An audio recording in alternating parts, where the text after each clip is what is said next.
Dear students, आज हम पढ़ेंगे सामाजिक विज्ञान की ये बुक है, भूगोल की कक्षा 6 की ये बुक है। इसमें आज हम चैप्टर 4 पढ़ेंगे। इससे पहले हमने चैप्टर 1, 2 और 3 पढ़ लिया है और आज हम शुरुआत करते हैं चैप्टर 4 की। और इसी क्रम में हम लगातार कंटिन्यूअस ये पूरी ज्योग्राफी की बुक कंप्लीट करेंगे और इसमें आशा है आपको ये बहुत ज़्यादा इसमें जानकारी मिलने वाली है। तो यहाँ देखिए, यहाँ पर ये हम देख रहे हैं यहाँ पे चैप्टर 4 जिसका नाम है मानचित्र। तो मानचित्र के अंतर्गत हम इसमें देखेंगे कि मानचित्र में हम यहाँ पे देखते हैं कि मानचित्र हमारे लिए किस तरह से उपयोगी है। आप पिछले अध्याय में ग्लोब के बारे में पढ़ चुके हैं। ग्लोब में अध्ययन की कुछ सीमाएं होती है, यानी कि हमने जो पिछला जो अध्याय है, पिछला जो 3rd चैप्टर है, उसमें हमने ग्लोब के बारे में पढ़ा और उसमें हमने देखा कि ग्लोब की जो है कुछ लिमिटेशंस होती है। जब हम पूरी पृथ्वी का अध्ययन करना चाहते हैं, यानी कि हम जब पूरी पृथ्वी का अध्ययन करना चाहते हैं, तब ग्लोब हमारे लिए काफ़ी उपयोगी साबित होता है। यानी कि पूरी पृथ्वी का अगर हमें अध्ययन करना है तो इस दृष्टि से जो है ग्लोब हमारे लिए बहुत ही महत्वपूर्ण होता है। लेकिन जब हम पृथ्वी के केवल एक भाग जैसे अपने देश, राज्य, जिलों, शहरों, गांवों के बारे में अगर अध्ययन करना चाहते हैं तो इसके लिए ये ग्लोब इतना उपयोगी साबित नहीं होता। ऐसी स्थिति में हम मानचित्रों का उपयोग करते हैं, यानी कि किसी एक क्षेत्र का, किसी एक भाग का जो है हम अध्ययन करना चाहते हैं तो फिर उसके लिए हमें मानचित्र का उपयोग करना पड़ेगा। मानचित्र पृथ्वी की सतह या इसके एक भाग का जो मानचित्र है वो होता क्या है, उसकी परिभाषा क्या है कि पृथ्वी की सतह या इसके एक भाग, यानी कि जो पृथ्वी है उसका सतह या किसी एक भाग का पैमाने के माध्यम से चपटी सतह पर अगर कोई चित्र खींचा जाता है तो उसको मानचित्र कहते हैं। लेकिन एक गोलाकार सतह को, जो गोलाकार सतह होती है, उसको पूरी तरह से चपटा करना असंभव है। मानचित्र हमारी विभिन्न ज़रूरतों के लिए आवश्यक है, यानी कि जो मानचित्र है उसके बहुत सारे उपयोग है, बहुत सारे यूजेस यहाँ पर है कि कुछ मानचित्र एक छोटे क्षेत्र को और कुछ तथ्यों को दर्शाता है। यानी कि कोई मानचित्र है उसको वो क्या करते हैं, मानचित्र में हम छोटे क्षेत्र को भी दर्शाते हैं और बहुत सारे तथ्यों को भी दर्शाते हैं। दूसरे जो मानचित्र है एक बड़ी किताब की तरह तथ्य हो सकते हैं, यानी कि कुछ बड़े मानचित्र होते हैं जिसमें बड़ी किताब की तरह उसमें फैक्ट होते हैं। जब बहुत से मानचित्रों को एक साथ रख दिया जाता है, यानी कि बहुत सारे जो मानचित्र है उनको अगर एक साथ मिला दिया जाता है तो फिर उसको हम एटलस कहते हैं। तो वो जो बहुत सारे मानचित्र एक जगह कलेक्ट करके रखते हैं उसको एटलस कहा जाता है, यानी कि एटलस बन जाती है। और एटलस में क्या होता है, एटलस विभिन्न प्रकारों तथा अलग अलग पैमाने से खींची गई मापों पर आधारित होता है। यानी कि जो एटलस है उसमें क्या होता है, विभिन्न प्रकार के मानचित्र होते हैं और अलग अलग पैमाने से खींचे गए जो माप हैं उसके अंदर उस पर आधारित एटलस होता है। मानचित्रों में एक ग्लोब की अपेक्षा हमें ज़्यादा जानकारी प्राप्त होती है, यानी कि जो मानचित्र है उसमें हमें ग्लोब से ज़्यादा जानकारी मानचित्र से प्राप्त होती है। मानचित्र विभिन्न प्रकार के होते हैं, यानी कि मानचित्र जो है प्रमुख रूप से 3 प्रकार के होते हैं। उनके नाम है भौतिक मानचित्र, राजनीतिक मानचित्र और थीमेटिक मानचित्र। यानी कि जो है यहाँ पर 3 तरह के मानचित्र बताए गए हैं, भौतिक मानचित्र, राजनीतिक मानचित्र और तीसरा है थीमेटिक मानचित्र। तो इसके बारे में हम अब डिटेल से यहाँ पे देखेंगे कि भौतिक मानचित्र क्या होते हैं, राजनीतिक मानचित्र क्या होते हैं और थीमेटिक मानचित्र क्या होते हैं। भौतिक मानचित्र में हम देखते हैं कि पृथ्वी की प्राकृतिक आकृतियों, यानी कि जो पृथ्वी है, भौतिक मानचित्र में क्या देखते हैं, प्राकृतिक आकृतियों को दर्शाया जाता है, जैसे पर्वत, पठार, मैदान, नदियों को, महासागरों को, इन सभी को दर्शाने वाले जो मानचित्र होते हैं उनको हम भौतिक या उच्चावच मानचित्र भी इसको कहा जाता है। जैसे कि यहाँ पर जो प्राकृतिक जितनी भी आकृतियाँ हैं हमारी पृथ्वी पर, जो नेचुरली जो शेप्स हैं उनको दर्शाता है। जैसे है पर्वत है, पठार, मैदान, ये नेचुरली है, नदियाँ, महासागर है, महाद्वीपों को है, ये इन सब चीज़ों को जो दिखाया जाता है उसको कहते हैं हम भौतिक या उच्चावच मानचित्र। अब दूसरा है राजनीतिक मानचित्र। राजनीतिक मानचित्र में देखिए यहाँ पे क्या दर्शाया जाता है कि राज्यों, नगरों, शहरों, गाँवों और विश्व के विभिन्न देशों व राज्यों तथा उनकी सीमाओं को दर्शाने वाले मानचित्र को, यानी कि ये जो राज्य हैं, शहर है, गाँव है और विश्व के जितने भी देश हैं, राज्य हैं, उनकी सीमाओं को आता है तो वो मानचित्र राजनीतिक मानचित्र कहलाता है। यानी कि देश की सीमाओं को दिखाने वाला जो मानचित्र है वो क्या है, राजनीतिक मानचित्र कहलाता है। तीसरा हम यहाँ पर देखते हैं थीमेटिक मानचित्र। देखिए यहाँ पे थीमेटिक मानचित्र में क्या होता है कि हमने जो है बहुत सारे मानचित्र ऐसे देखे हैं जो विशेष प्रकार की जानकारी प्रदान करते हैं, कि कुछ मानचित्र ऐसे होते हैं विशेष प्रकार की जानकारी हमें देते हैं, जैसे सड़क मानचित्र, वर्षा मानचित्र, यानी कि ये पर्टिकुलर मानचित्र होते हैं जो विशेष प्रकार की जानकारी देते हैं। जैसे कोई मैप, कोई मानचित्र है उसमें सड़क के बारे में बताया गया है, NH के बारे में बताया जाता है, नेशनल हाईवे वगैरह के बारे में बताया जाता है। किसी मानचित्र में वर्षा जो है वो किस जगह पे ज़्यादा हो रही है, किस जगह पे कितनी मात्रा में बारिश हो रही है, ये कितना जो है बारिश होती है उसको दर्शाता है। वनों को दर्शाता है। उद्योग जो है कहाँ पर किस मिनरल का यहाँ पे उद्योग है, इस तरह से दिखाई जाते हैं अलग अलग मानचित्र। विशेष जानकारी देती है उसमें, उसी एक ही फैक्टर के बारे में जानकारी देते हैं। ऐसे मानचित्र क्या कहलाते हैं कि ये ऐसे मानचित्र थीमेटिक मानचित्र कहलाते हैं। इस प्रकार के मानचित्रों को थीमेटिक मानचित्र कहा जाता है। इन मानचित्रों में दी गई सूचनाओं के आधार पर उनका उचित नामकरण किया जाता है, और ये जो है मानचित्र है उनकी विशेषताओं के आधार पर वो किस बात की जानकारी दे रहे हैं, वर्षा के बारे में जानकारी दे रहे हैं, उद्योगों के बारे में दे रहे हैं, या सड़क के बारे में जानकारी दे रहे हैं, वो किस बात की सूचना हमें प्रोवाइड करवा रहे हैं उसके बारे में, उसी के आधार पर क्या किया जाता है, उनका नामकरण किया जाता है। मानचित्र के 3 घटक होते हैं। यहाँ पर इम्पोर्टेंट बात यह है कि मानचित्र के घटक कितने होते हैं। तो मानचित्र के 3 घटक होते हैं। उसमें क्या क्या चीज़ें होनी चाहिए, एक तो उसमें दूरी का पता होना चाहिए, दिशा और प्रतीक जो है, यहाँ पर 3 घटक होते हैं, दूरी, दिशा और प्रतीक, यानी कि डिस्टेंस, डायरेक्शन एंड सिंबल। ये चीज़ें हैं, यहाँ पर 3 घटक होते हैं। तो दूरी के बारे में हम यहाँ पर देखते हैं कि दूरी जो है वो कैसे इम्पोर्टेंट रखती है मानचित्र के अंतर्गत। मानचित्र एक आरेखन होता है, यानी कि मानचित्र जो है उसके अंदर कुछ दर्शाया जाता है, एक आरेख होता है जो कि पूरे विश्व या उसके एक भाग को छोटा कर कागज़ के एक पन्ने पे दर्शाया जाता है। यानी कि जो मानचित्र है उसमें हम क्या करते हैं, पूरे विश्व या किसी भी बड़े भाग को हम कागज़ पर उसका छोटा पैमाना करके उसको क्या कर देते हैं, हमें कागज़ के पन्ने पे दर्शाते हैं। या यह कह सकते हैं कि मानचित्र छोटे पैमाने पर खींचे जाते हैं, लेकिन इसे इतनी सावधानी से छोटा किया जाता है ताकि स्थानों के बीच दूरी वास्तविक रहे। यानी कि इसको जो है, इसका पैमाना इस तरह से लिया जाता है कि इसकी जो दूरी है वो कैसी रहे, वास्तविक रहे। ये तभी संभव हो सकता है जब कागज़ पर एक छोटी दूरी स्थल की बड़ी दूरी को व्यक्त करे। यानी कि ये जो है, ये क्या है, इसलिए इस उद्देश्य के लिए एक पैमाना चुना जाता है। ये क्या कहते हैं इसके बीच में कि दूरी जो है इसकी वास्तविक रहे। ये तभी संभव हो सकता है जब कागज़ पर एक छोटी दूरी स्थल की बड़ी दूरी को व्यक्त करे, सही तरीके से व्यक्त करे। यानी कि जो स्थल भाग की बड़ी दूरी है उसको कागज़ पे छोटा करके, छोटा पैमाना लेकर, और फिर उसको सही उसकी जो दूरी है उसको दर्शाए। इसलिए इस उद्देश्य के लिए एक पैमाना चुना जाता है, और इसको ऐसा करने के लिए क्या किया जाता है, एक पैमाना जो है उसको लिया जाता है। पैमाना क्या होता है, स्थल पर वास्तविक दूरी तथा मानचित्र पर दिखाई गई दूरी के बीच का अनुपात होता है। यानी कि पैमाना क्या होता है, स्थल की जो वास्तविक दूरी है और मानचित्र पर दिखाई गई जो दूरी है उसके बीच में एक अनुपात होता है। उदाहरण के लिए आपके विद्यालय, आपके घर के बीच की दूरी 10 किलोमीटर है, जिसे मानचित्र पर 2 सेंटीमीटर की दूरी से व्यक्त किया जाता है। इसका अभिप्राय है कि मानचित्र का एक सेमी स्थल के 5 किलोमीटर को दर्शाएगा। यानी कि यहाँ पर जो है क्या दिखाया गया है कि विद्यालय और आपका जो घर है उसकी दूरी 10 किलोमीटर है, जिसको जो है मानचित्र पर 2 सेंटीमीटर की दूरी में व्यक्त किया जाता है। यानी कि मानचित्र जो है उसको उस पर क्या करते हैं, 2 सेंटीमीटर की दूरी पर उसको व्यक्त कर दिया जाता है। इसका मतलब क्या हुआ कि 1 सेंटीमीटर जो है वो 5 किलोमीटर को दर्शाएगा। आपके रेखा चित्र का पैमाना होगा, फिर उसको कितना होगा कि 1 सेंटीमीटर किसके बराबर होगा, 5 किलोमीटर के बराबर होगा। यानी कि 1 सेंटीमीटर की जो कागज़ पे हमने जो मानचित्र लिया है उस पर 1 सेंटीमीटर की जो दूरी ली है वो पृथ्वी पर यानी कि स्थल भाग पर कितनी दूरी होगी, 5 किलोमीटर को दर्शाएगी। इस प्रकार पैमाना किसी भी मानचित्र के लिए बहुत महत्वपूर्ण होता है।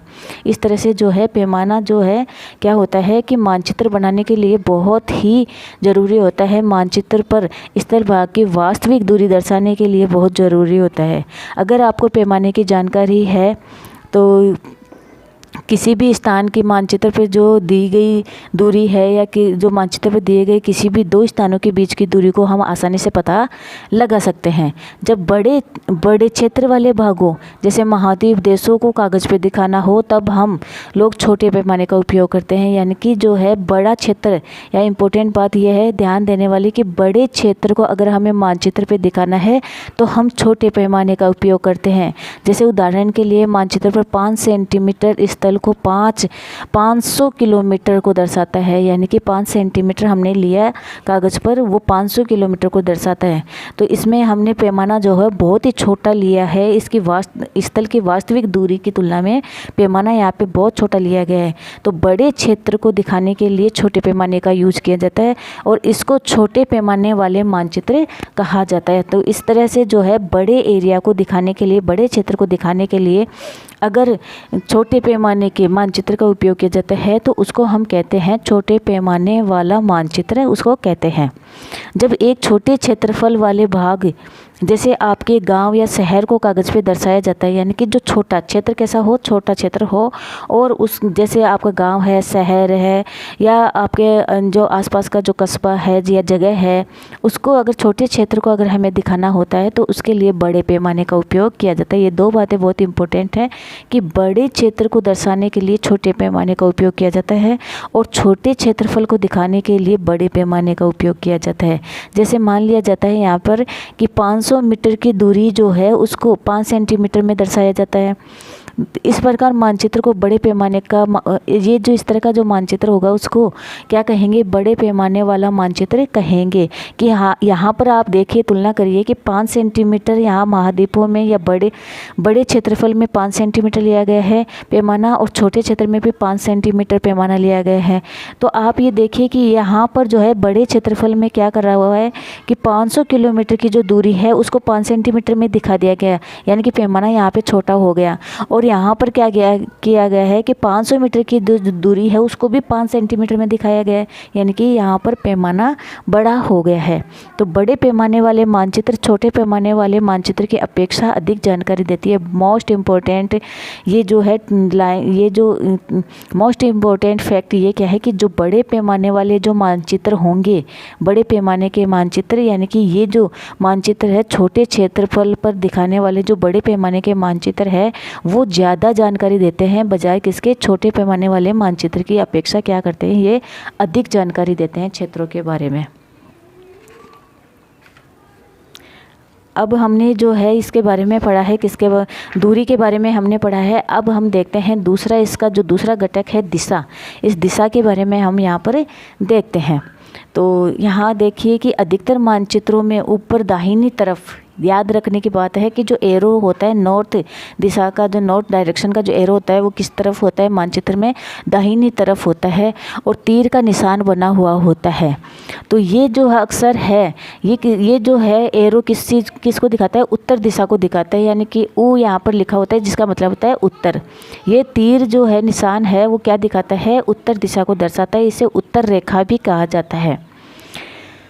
जब आप उत्तर के बारे में जानते हैं, यानी कि आपने अगर ये पता चल गया कि ये उत्तर दिशा इस तरफ है, तब आप दूसरी दिशाओं जैसे पूर्व, पश्चिम और दक्षिण के बारे में भी पता लगा लेंगे। अब 4 मुख्य जो दिशाएं हैं, 4 मुख्य दिशाएं कौन कौन सी है, कॉर्डिनल जिसको कहते हैं, कॉर्डिनल डायरेक्शन जिनको कहते हैं, 4 मुख्य दिशाओं को उत्तर, दक्षिण, पूर्व और पश्चिम, ये 4 मुख्य दिशाएं हैं। वे प्रधान दिक्बिंदु कहा जाता है, यानी कि इनको क्या कहा जाता है, कॉर्डिनल डायरेक्शन भी इनको कहा जाता है या कॉर्डिनल भी कहा जाता है। बीच की जो 4 दिशाएं होती है, यानी कि इनके बीच में जो 4 दिशाएं होती है, उत्तर पूर्व, दक्षिण पूर्व, दक्षिण पश्चिम तथा उत्तर पश्चिम, ये जो 4 दिशाएं इनके बीच में ये होती है। तो इस बीच वाली दिशाओं की मदद से किसी भी स्थान की सही स्थिति का पता लगाया जा सकता है। यानी कि ये तो 4 जो है उत्तर, दक्षिण, पूर्व, पश्चिम, ये 4 मुख्य दिशाएं हैं और इसके जो बीच वाली जो ये दिशाएं हैं, इनसे हम क्या कर सकते हैं, किसी भी स्थान की बिल्कुल सही स्थिति के बारे में पता लगा सकते हैं। अब यहाँ पर जो है ऐसे हम पता लगा सकते हैं ये कि कोई विकास के घर में सामुदायिक केंद्र है, खेल तथा खेल के मैदान की दिशा का पता लगा सकते हैं, और विद्यालय जो दुकानों से विद्यालय की दिशा का हम पता लगा सकते हैं। इधर इसके अंदर ये जो दे रखा है मैप, उसमें आगे हम देखते हैं कि हम दिक् सूचक की सहायता से यानी कंपास की सहायता से किसी भी स्थान की दिशा का पता लगा सकते हैं। आप ये देख रहे हैं दिक् सूचक, यानी इसको कहते हैं कंपास। ये जो है कंपास, ये हमें उत्तर और दक्षिण दिशा के बारे में जानकारी बताते हैं, और इसकी सहायता से हम अन्य दिशाओं के बारे में भी जान सकते हैं। तो यहाँ देखिए, दिशा का पता लगाने में सबसे मोस्ट इम्पोर्टेंट जो इंस्ट्रूमेंट है उसका नाम है दिक् सूचक, यानी कि कंपास नाम है, और कंपास की सहायता से किसी भी स्थान की दिशा का पता लगा सकते हैं। ये एक ऐसा कंपास होता क्या है, एक ऐसा यंत्र है जिसकी सहायता से मुख्य दिशाओं का पता लगाया जाता है। यानी कि कंपास से किसकी किन दिशाओं का पता लगाया जाता है, मुख्य दिशाओं का पता लगाया जाता है।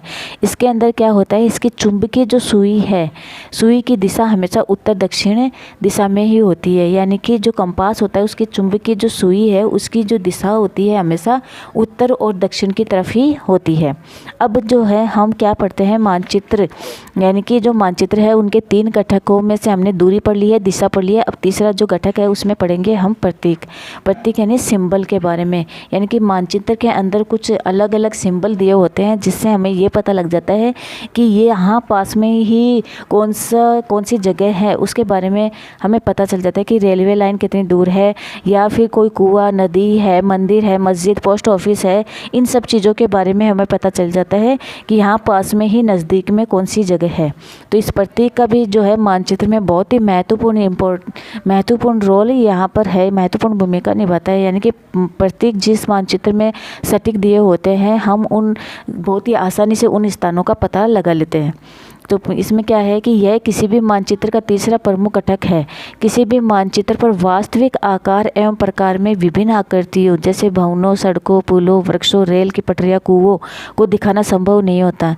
यानी कि अगर हम कोई भी जो है कोई मानचित्र है उसके अंदर उसका कोई भी जगह है या फिर कोई भी जो चीज़ें हैं उनको हम उनका वास्तविक आकार में दिखा नहीं सकते। तो उनको जैसे मकान है उसको हम उसको मानचित्र में वास्तविक आकार में दिखा नहीं सकते, वृक्षों को उनके वास्तविक आकार में नहीं दिखा सकते। इसलिए जो है क्या करते हैं, इसलिए वे निश्चित अक्षर का यूज करते हैं, छायाओं का यूज करते हैं, रंगों का, चित्रों का, रेखाओं का उपयोग करके दर्शाए जाते हैं। इसलिए जो है हम इनको क्या उनके वास्तविक आकार में दिखा नहीं सकते, इसलिए हम कुछ क्या करते हैं, मानचित्र में निश्चित अक्षर होते हैं या कोई छाया या फिर रंग, चित्र, रेखा, इस तरह से हम उनका उपयोग करके इसके अंदर उन प्रतीकों को दिखाते हैं। ये प्रतीक कम स्थान में अधिक जानकारी प्रदान करते हैं। यानी कि ये जो प्रतीक हैं ये क्या करते हैं, कम स्थान में अधिक जानकारी प्राप्त प्रदान करते हैं। इन प्रतीकों के इस्तेमाल के द्वारा मानचित्र को आसानी से खींचा जा सकता है। यानी कि ये जो प्रतीक अगर हमारे पास होते हैं तो इसकी सहायता से हम क्या कर सकते हैं, मानचित्र को आसानी से खींचा जा सकता है और तथा इनका अध्ययन करना आसान हो जाता है। यानी कि कोई मानचित्र है उसको पढ़ना, उसका अध्ययन करना भी बहुत आसान हो जाता है।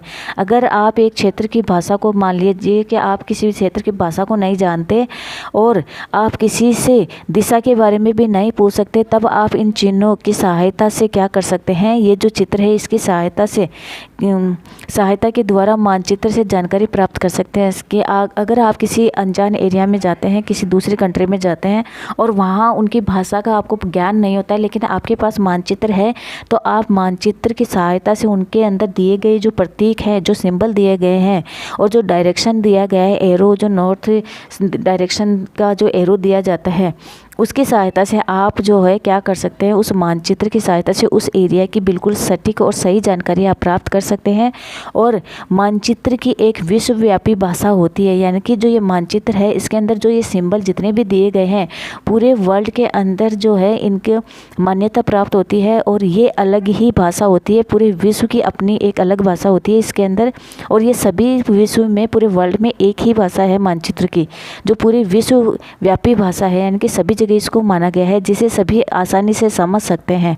इन प्रतीकों के उपयोग के संबंध में एक अंतर्राष्ट्रीय सहमति बनी है, यानी कि ये जो प्रतीक इस तरह से डिसाइड किए गए हैं कि एक अंतर्राष्ट्रीय सहमति बनी है, सभी ने इसको एग्रीमेंट किया है और उसके बाद में जो है ये प्रतीक, इनको प्रतीकों को जो है एक विश्व भाषा के रूप में माना गया है। ये क्या कहलाते हैं? ये रूढ़ चिन्ह कहलाते हैं। इनको क्या कहते हैं? रूढ़ चिन्ह भी इनको कहा जाता है, या रूढ़ प्रतीक इनको कहे जाते हैं। तो यहाँ देखिए कि यहाँ क्या बताते हैं कि कुछ रूढ़ चिन्ह जो है हमने यहाँ टेबल 4.3 के अंदर हमने देखा है। यहाँ पर देखिए कि ये इनको क्या कहते हैं? रूढ़ प्रतीक कहा जाता है। और ये कुछ रूढ़ प्रतीक जो है हमने किस टेबल में देखा है? यहाँ पर 4.3 ये जो है रूढ़ चित्र इसमें दिया गया है। तो यहाँ आप देखिए इनमें से भी बहुत सारे क्वेश्चन बन के आते हैं कि रेलवे लाइन है, इसमें बड़ी लाइन, मीटर लाइन और रेलवे स्टेशन, इनके लिए कौन कौन से प्रतीक यहाँ पर दिए गए हैं, आप ये देखिए। और सड़क है, उसमें भी पक्की और कच्ची सड़क के लिए अलग अलग सिंबल दिए गए हैं। सीमा किसी अंतर्राष्ट्रीय राज्य और जिला, उसके लिए भी बहुत सारे अलग अलग यहाँ पर प्रतीक दिए गए हैं। तो इनको भी याद करना बहुत ज़रूरी है, इनके सिंबल भी याद करना ज़रूरी है। एग्जाम के पर्पज़ से यहाँ पूछ लिया जाता है कि अंतर्राष्ट्रीय जो सीमा है उसकी, उनका जो ये प्रतीक है उसको किस तरह से दिखाया जाता है, या पक्की या कच्ची ईंट जो है उन पक्की या कच्ची सड़कें जो हैं उनको किस तरह से दिखाया जाता है, रेलवे स्टेशन है उनको किस तरह से डिनोट किया जाता है। ये सब चीज़ें एग्ज़ाम में भी पूछ ली जाती है। और यहाँ देखिए, और ये भी पूछ लिया जाता है कि ये जो प्रतीक हैं इनको क्या कहा जाता है। तो ये इसका आंसर यही होगा कि रूढ़ प्रतीक इनको कहा जाता है, या रूढ़ चिन्ह इनको कहा जाता है। यहाँ देखिए कुआं के लिए कैसी शेप है, कुआं का ये शेप है, और तालाब के लिए ये शेप है, नहर के लिए ये, और पुल, ये जो है चीज़ें इनके लिए आप देख सकते हैं। यहाँ पे नदी है, नदी के लिए ये शेप है।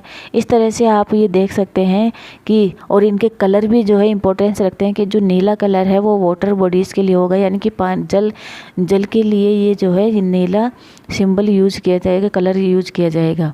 मस्जिद है, मंदिर, गिरजाघर, मस्जिद, छतरी, इनके लिए कैसे सिंबल दिए गए हैं।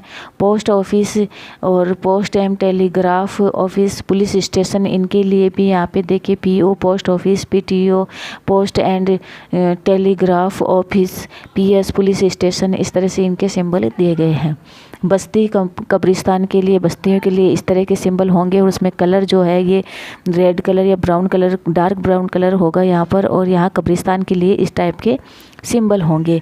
पेड़ों के लिए और ग्रास के लिए आपको पता ही है घास के लिए कैसे सिंबल होंगे, तो इनको भी जानना बहुत ज़रूरी है, जो इसके टेबल के अंदर 4.3 टेबल के अंदर दिया गया है। आगे हम देखते हैं कि विभिन्न रंगों का उपयोग भी इसी उद्देश्य से किया जाता है, यानी कि इसके अंदर जो रंगों का उपयोग किया जाता है वो बहुत ही इम्पोर्टेंट है, उनको कुछ सोच समझ के किसी उद्देश्य से किया जाता है। उदाहरण के लिए मान लिया दिया गया है कि नीले रंग का जो उपयोग है वो जलाशयों के लिए किया जाएगा। अगर नीला कलर है तो वाटर बॉडीज़ के लिए किया जाएगा, यानी कि जलाशयों के लिए किया जाएगा।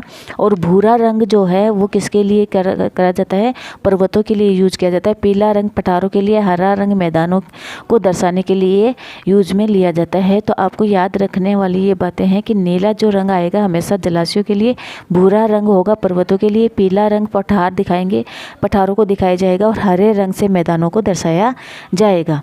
अब देखते हैं रेखा चित्र। हमने मानचित्र देख लिया है, मानचित्र के बारे में, मानचित्र के अलावा भी है यहाँ बहुत सारी चीज़ें। रेखा चित्र खींचना, रेखा चित्र भी एक आरेखन है, यानी कि रेखा चित्र को भी आरेख किया जाता है जो पैमाने पर आधारित नहीं होता। यानी कि जो रेखा चित्र होता है उसमें पैमाने पर आधारित नहीं होता, न होकर किस पे आधारित होता है? याददाश्त और स्थानीय प्रेषण के पर आधारित होता है।